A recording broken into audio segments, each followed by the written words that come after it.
Ginagawa mo. Ginagawa mo. Dumi ah.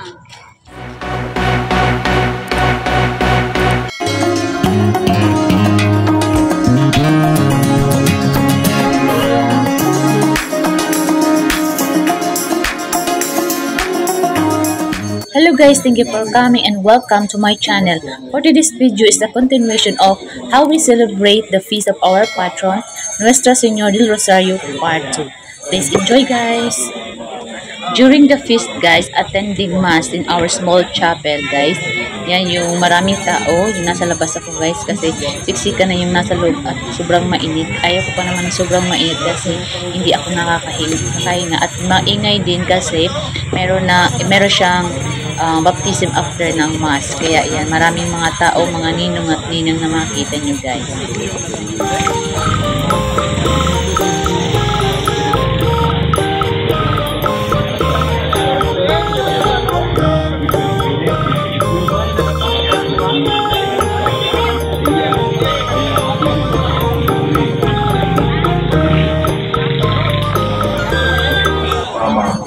Tulog sa inda, nagbubuwang ng gawos, tulog sa satong tao, kasi tulog sa satong kaligtasan, nagtulog sa alay sa kalagitan. Kasi namin naman, tulog sa Espiritu Santo, pinulay Marina, kasi nalitaw. Ibinagyo pa sa krus para sa Diyos, na sa naroon, ipon sa Pilato. Ipos sa Diyos.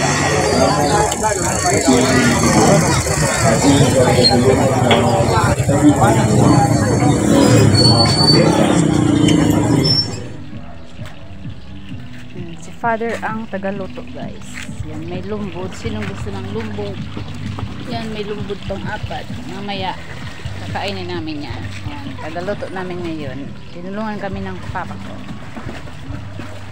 At ito na guys, yung simpleng ulam na nahanda namin at saka yung buko salad na konti na lang natira at yung iba naman guys na mga putahe kasi konti lang na putahe ang hinahanda namin kasi yun lang ang budget namin at saka yung mother-in-law ko naman madami naman silang ang handa kaya kumukuha na lang kami doon. Ay umihingi pala.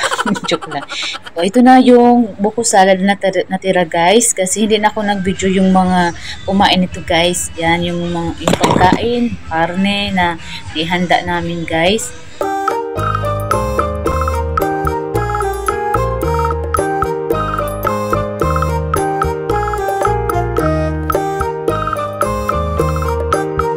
At ito na guys, yung nakipag-barter ako sa kapitbahay namin ng suman guys. Kasi hindi ako makagawa or hindi ka makagawa kasi mahirap ang paggawa nito guys. Kaya yung nakipag-barter lang ako sa kanya. At ito na guys, nakahilera lang sila sa lamesa. Kaya tinamad ako kasi wala pa naman kakain. Kaya nilagay ko lang sila. At yan guys, yung handa namin. So guys, may nakita kayong isang plato na may carrots at saka patatas. Yan lang ang ulam ko guys. Pero tikim-tikim pa din ako ng konting mga karne. Kasi pinagbabawalan ko talaga ang sarili kong kumain ng mga mantika at saka mga karne guys. Kasi bawal yun guys sa akin. Kaya picture taking lang tayo guys at takpan ang kilikili para hindi mangamoy. Joke lang guys.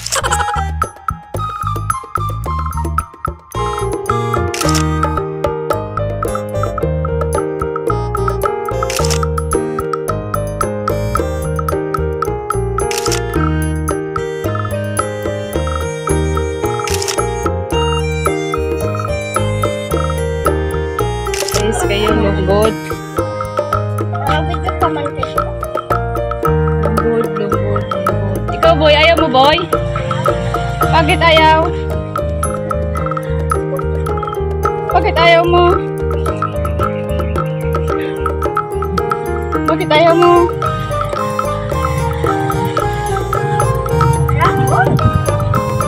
Dami. Ako man. Bagay ni ako. Tarang ka sa lapan.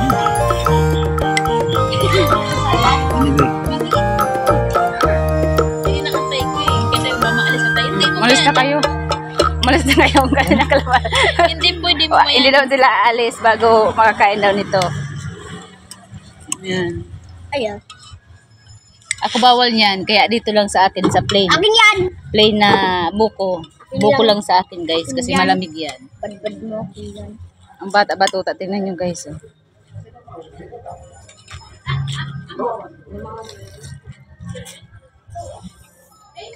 Tara guys, kain tayo. Magbuko. Buko salad at plain na buko guys. Para sa akin kasi. Buko lang. Akin yan! Yan guys, it's my turn to eat coconut. Yang coconut yan, kaya inupakan ko na lang guys yung buko guys na umupo na ako para kumain guys at nilapag ko na yung cellphone. Enjoy eating guys. Yan, yung anak ko gustong gusto yung buko or yang coconut. Yung asawa ko ang taga biyak guys. Yan. Time ko naman kumain ng buko guys. Ganito. At uminom ng kaunting buko. Enjoy guys! For cleansing kasi ang coconut juice guys at saka yung meat ng coconut. Kaya masarap siya at masustansya guys. Kung gusto niyo talaga malinis yung katawan nyo, yung loob ng katawan nyo, uminom kayo ng maraming buko juice guys para maihi nyo talaga yung mga dumi-dumi sa katawan nyo. Ako konti lang talaga ang tubig or liquid na dapat pumasok sa katawan ko, kaya limited lang talaga ang kailangan ko nito. Pero at least nakakainom din ako ng kahit konti at nakakain. Enjoy guys! Enjoy pala kami.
Gago!